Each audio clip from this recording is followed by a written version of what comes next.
You know, for a dome being called the terrace, it doesn't quite overlook stuff very well. Ah, whatever. What's up, everybody? I am Luke from the Master Sword Valley, and welcome back to more Let's Play Super Mario Galaxy. In the last episode, we started this grand adventure by having the Star Festival ruined for us. Just great. I mean, what festival isn't ruined? It's just like Paper Mario.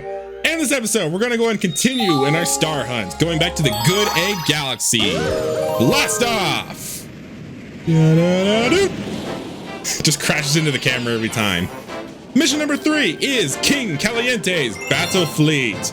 Believe it or not, our second boss fight of the entire game. Took us till episode 2 to finally get a second boss fight. How many bosses did we have in a row in Super Mario Sunshine? 4, I think. I don't know. Wait, just point it down there as usual. Now, this they want you to go down to the underside and see if you can. Hey, get up there, Mario, and see if you can find a. It's not up there, but basically where the secrets was with all the music notes and such is where they want you to go. Essentially, they want you to go to the underside of the planet. I prefer not doing that and just triple jump, spin, end up we're up here. Already in the launch star on as well. Look at that. Wait, I see a bunch of things in the distance which are actually kind of somewhat foreshadowing, which I don't think were intended to be here. Toad, why'd you get frozen? What do you say? You saved me, thanks, Mario. In return, let me tell you a secret about this place. Her little spiky things just hate coconuts. Yeah, so shake into them. You also have we also have those plants here, but I don't think there are any plants on the sandy planet. Sandy plant it? I don't know. But yes, odd little detail here is that coconuts. If you somehow are able to get 9999 star bits at one time, unfortunately, I've never been able to do so. All the coconuts will turn into watermelons. It's a retextured thing. It's not like they like burst or anything. They're like the most durable stale watermelons ever. Now, I had a coconut go over onto this planet before. There it is. Oh, there's 2 coconuts here. Works for me. Blink. That and got it. Die, Goomba. And hi, Pokey. Hi, Pokey. Bam. That and boink. Die, Pokey. Get out of here, Goomba. I don't care. Now, this moon right here, don't take it. Don't take the little sling star. It's a little bit of a secret over here. By the way, these chain jumps are invincible. For now. In here, more Goombas in a spherical room. I should mention that in this game, platforming is a bit of a pain in the butt if you are in a spherical room or on a spherical planet like this. But here we get the invincible star, or the rainbow star as it's called. We are invincible, and every enemy we hit will turn to a bunch of star bits. So this is an ideal way of star bit grinding in levels if there's a level that actually has a rainbow star in it. Now, one cool thing is that if you're running at full speed and then jump, you'll basically get the flippy jump that you get in Mario 3, as well as the normal triple jump from Super Mario 64. I guess the improved one once you finish the game, but anyway. Moving on to the next one.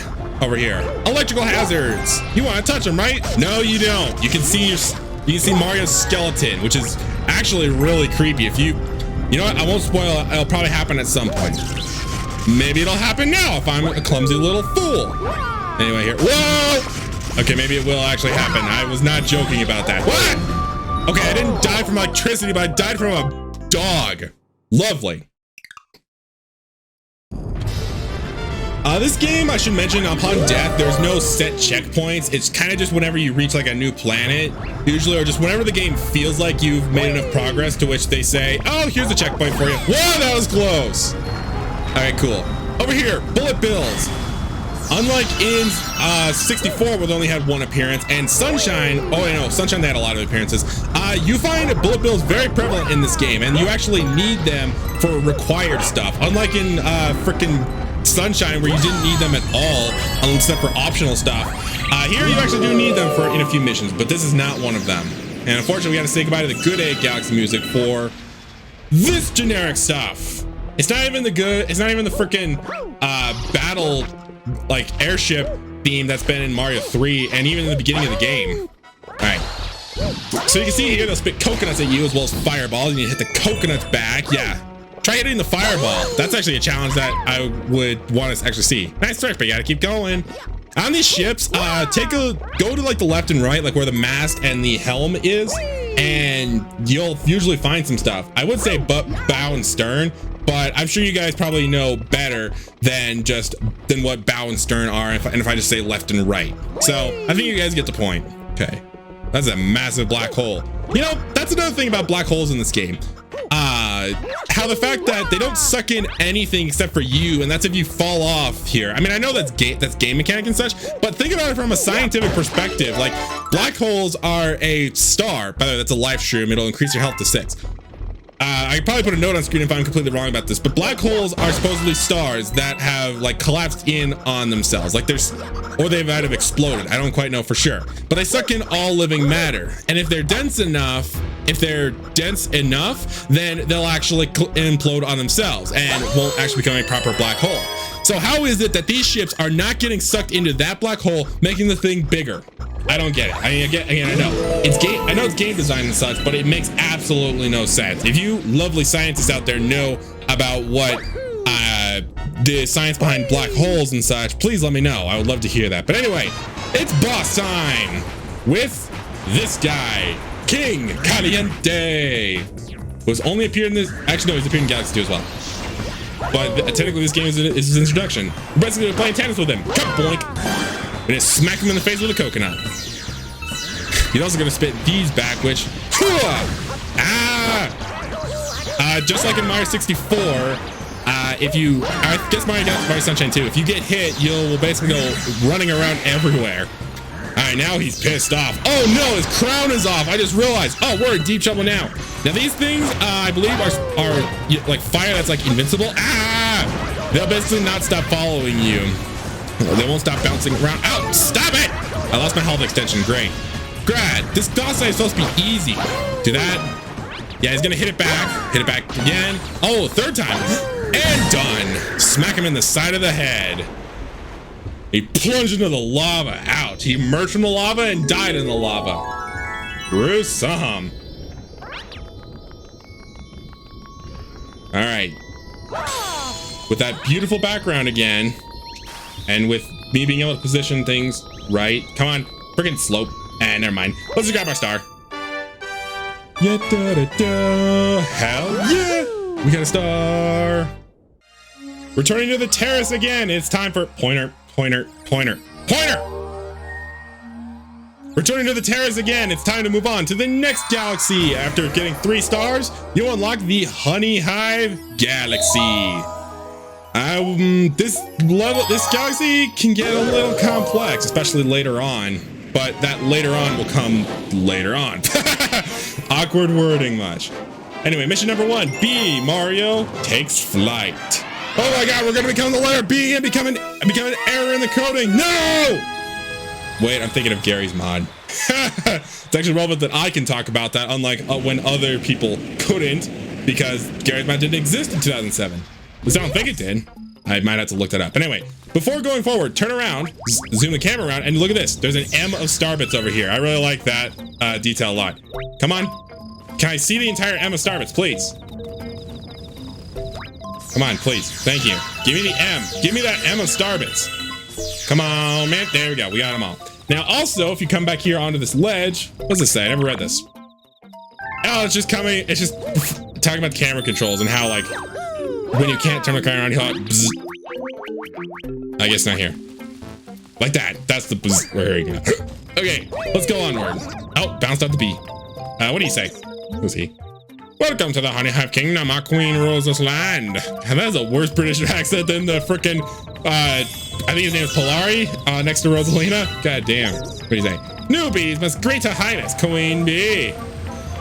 Reminds me of Queen Bean from Superstar Saga, even though, actually, technically, yes, Luigi is in this game. And it's not really spoilers much, but I should mention that once you get all 120 stars, not shines, you have the ability to play as Luigi, who's actually somewhat different than Mario. But anyway, grabbing that coin, we'll come down here and we'll get the Honey Shroom.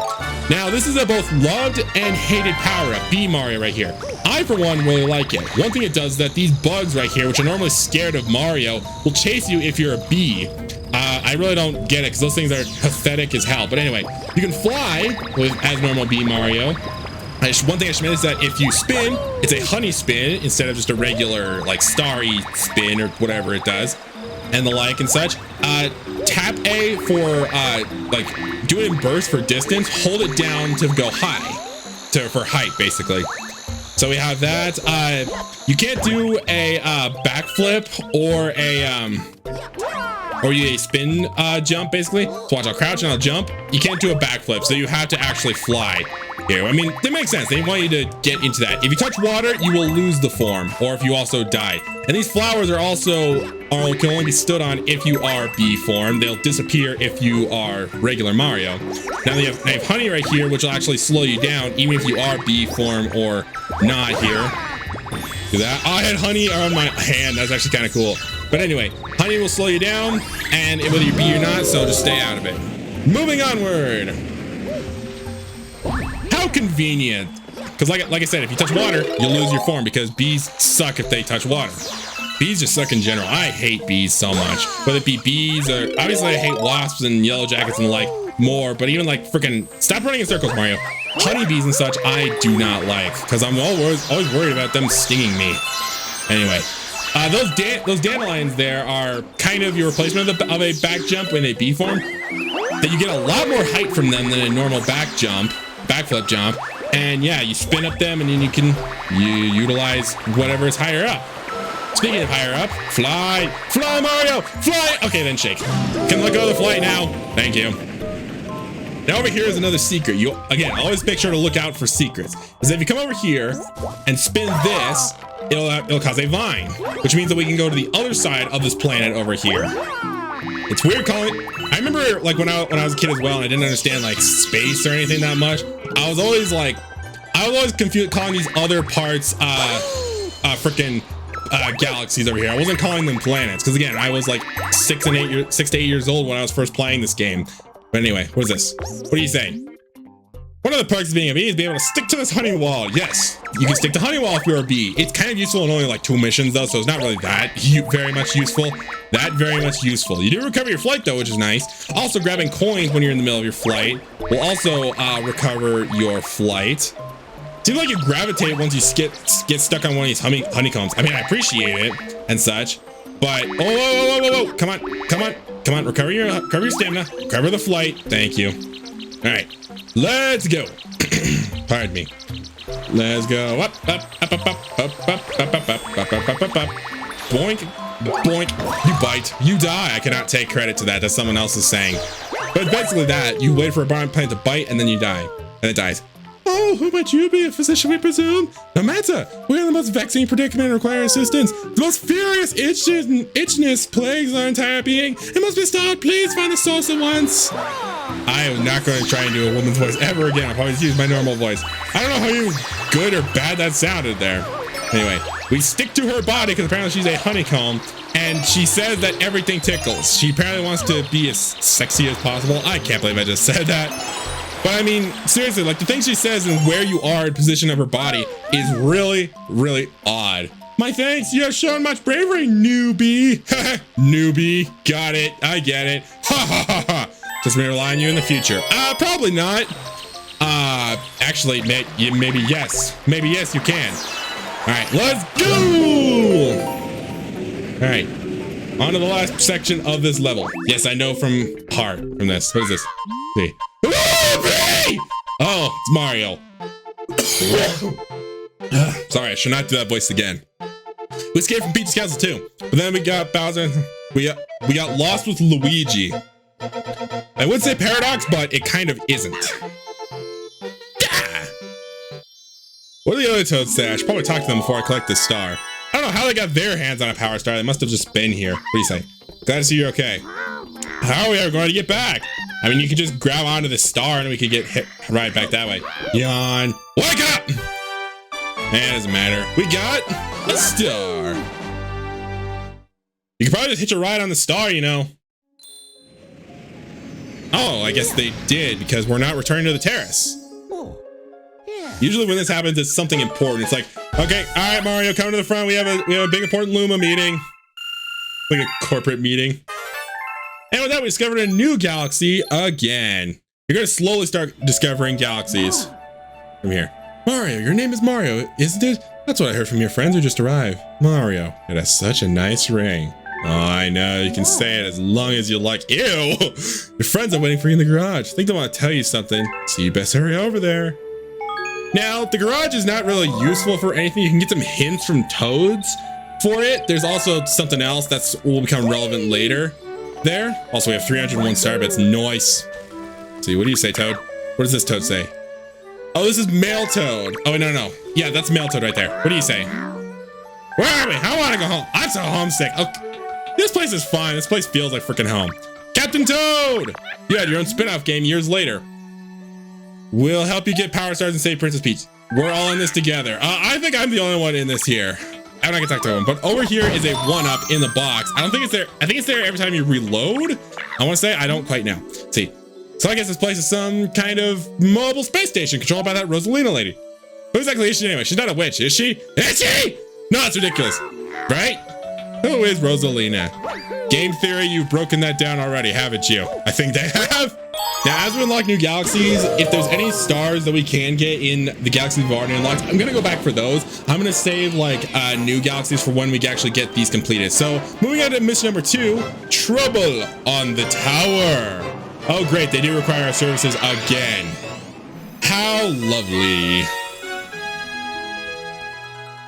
So we see here that this tower was above us the whole time in the first mission. I don't feel robbed at all, I swear. Yes. All right, more star bits. That M of star bits is, I think it's there every time. I think the 1-up is as well. There might be some special cases where it's not there. But even over here, that 1-up is here. Works for me. Send the camera around. I do like the camera controls, how it's like Ocarina of Time and you can center it behind you and the like. Anyway, rocks. You can ground pound them with your butt because the butt is mightier than the rock. It's pretty awesome here. We had that with Mario. We had that with Wario in Mario 64 DS. Mario can do it again in this game. He can technically also do it with pegs and planks and such in Mario Sunshine as well. The butt is just mightier than everything. Even Soul Wall. Head, boom. Do that and die. Just die. All right.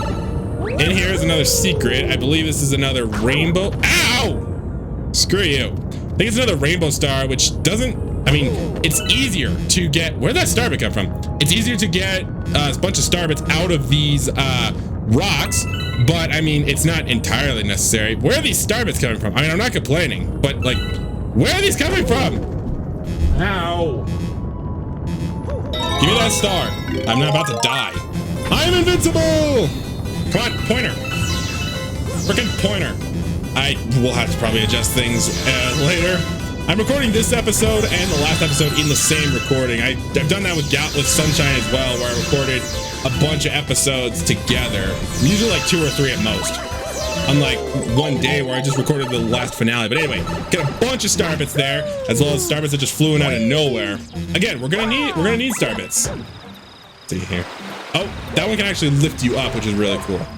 Anyway, there's a bunch of rocks for other star bits here. I'm not gonna go for these, but I will go for this one, because watch this.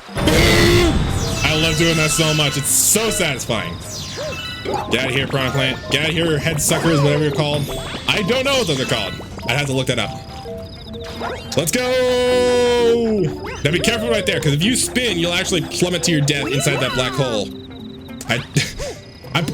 I know this isn't exactly my joke to take, but you'll experience spaghettification if you do so, which, you know, I think, which is the scientific process that scientists have come to when entering a black hole. Your body will experience spaghettification, a process of which your atoms are stretched and can take like hundreds of years, because you'll feel like every single one of them. They won't happen like instant. I mean, they might happen instantly, yes, but it could take a span of like many years to happen. I don't know if it's 100 years or if it's just tens of years or like whatever. But apparently that's that's theoretically what could happen if someone were to go inside of a black hole, is the experience of spaghettification. I am just rambling on science. I don't know how much science Doug will have in this project. I don't really know, but anyway, do that, go up, and there we go. Yeah, great commentary. There we go. Yep, I'm doing a thing. I'm doing 3 here. Pointer! Thank you. Pointer. It's either that I move the sensor bar back or I step back, and I don't want to be too far away from my microphone, because the microphone doesn't exactly extend far. Frickin' pointer. Speaking of pointer, I saw something else recently, and it's something that I hadn't known for 15 years, ever since owning the Wii, that apparently the sensor bar, or the Wii remote, could actually detect your pointer if you even use things like 2 candles or just 2 lights, because it uses light detection similar to the Zapper, the Wii Zap, the Nintendo Zapper blah on the NES. Come on, pointer. All right, bring this caterpillar, or wiggler, excuse me. They're not caterpillars, they're wigglers. Go! Collect those star bits! Didn't even need a pointer that time. Yeah, you can walk into them, but it's much easier and more convenient to use the pointer. All right. These bugs over here, I can't remember what these things are called, but they're very easy to take out. Like you can even take them out when they're like running towards you. Freaking pointer, good God. All right, get our health extension right there. Very nice. Now, where's the spring? There's the spring right here. Give me the spring. Bowing. Go up. Die. Die. Yeah, they have their insignia on how to kill them with a big old boink or big old boom.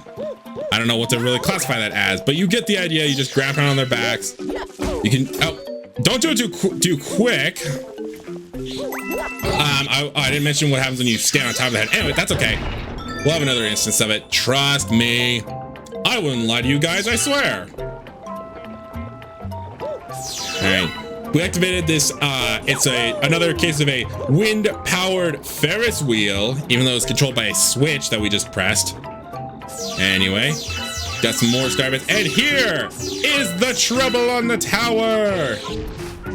Now, I'm not gonna grab it. I'm gonna hop on top and look at that. They're scared of you. They will actually shake you off, which is that animation right there. But basically, yeah, they're scared of, you know, getting flattened. I mean, who wouldn't be if getting ground pounded is the way that they die? Oh my God, we killed its baby! We're murderers! That's okay, you can join your kids soon. A homing ground pound to finish you off, and even landed with style. One more thing I should mention. I'm mentioning a lot of things in these beginning episodes. These things right here, if you shoot at them with star bits, they'll turn into a coin. So pretty cool. Anyway. Grab ourselves our next star, making us up to 6. Yes, 6. Back to Honey Hive for the last time. We have mission number 3, Big Bad Bugaboom. Can actually keep that alliteration up. I'm very impressed. So those beetles that we just dealt with, we had to deal with them more. Fun, right? And the music changed to this kind of goofy, chaotic kind of music. I like it. Yes. Sorry, just checking the time. Yes, I can just, the time is displayed whenever it comes to recordings. So I know, like, when to stop the recording because I need to be somewhere. Whoop! Oh, I barely got him. I just barely clipped him. I love it. All right. We also have another new mechanic over here. This thing right here, I think it's supposed to be like a reference to Flood's head since it shoots bubbles out at you and the like. Anyway, over here, want to grab another health extension. There's always a health extension before a boss or just like a really tough fight. There's instances where there isn't a health extension, where there's a health extension without a boss. Why? I don't know, but those are for later. The neighbors are causing such trouble again. We must be grateful for your assistance. So you are grateful for my assistance. Only happened 2 times. Got rid of your itchiness and I gotta go take care of your neighbor. Great, I'm just doing all your work for you. You're a queen, you should be able to take care of this yourself. I mean, freaking the Ocean King is able to take down a great evil for how long in Phantom Hourglass and he's managed to survive, but that's not Zelda, this is Mario. Apparently the queen is too weak for her to be able to do anything using her power to boot him out. So we must go see this Mr. Big Bad Bugaboom. Whoever this Big Bad Bugaboom is not welcome. Are you perhaps Big Bad Bugaboom? Why yes, you must certainly resemble the Beatles, so you must be Big Bad Bugaboom. So, Big Bad Bugaboom, you must die! I must kill you! I will be your defeater! I don't know where I'm going with this. I'm up. So you can see the gimmick already. It actually is pretty unique fight, how he changes his attacks patterns all 3 times here. We're ready to dance. Got a little point out of our butt. I don't know why I said that. You think that we would be attacking him with that? Technically we do, since it's a ground pound here. But anyway, he turns to the side, so he actually makes it more difficult for us. Does he turn around? No, he's just to the side again. Come on, go. And ground pound! Oh, I missed him! Oh, he does ground pound with the point of the bee suit. I like it. Do that. Go! Damn it, I missed him. Okay, I can do this. I can do this, man. I got this. I got this. Go up. This is the chance. This is the chance. Nope, it's not. You know what? Honey, because there's a coin over here. I'm going to stick to here. Don't mind me. I'm just enjoying the honey. Oh, I was on top of him. Gotcha. And you got in the water somehow. Doesn't matter. You're dead. Now you're really dead because you're gone. And the star appears in the water. I know, they're jerks. I'm kidding. I mean, I'm sure they did that because either way, you still lose your bee suit. Da, da, da, da. We did it. We fought the neighbors and took them out. Yeah. All right. Now, I don't mean to leave these episodes as just a few stars per galaxy, but we are up to, I think we're up to 30 minutes. Again, I recorded last in this episode together, so I'm not entirely sure. But we discovered a new galaxy as well. We also discovered something else, a hungry Luma. Every dome, when you get a certain number of stars, will have a hungry Luma outside. It's similar to unlocking new galaxies. That Luma will require a certain number of star bits. I'm not gonna show it yet because I'd rather see things for the end. We'll do the hungry Lumas at the end. But anyway, that's gonna go ahead and do it. Next time on Super Mario Galaxy, we're going to head off to our next galaxy, which is Loop-de-Loop Galaxy. And after that, we should have enough stars to take on the evil readings that are off the charts. See you guys then.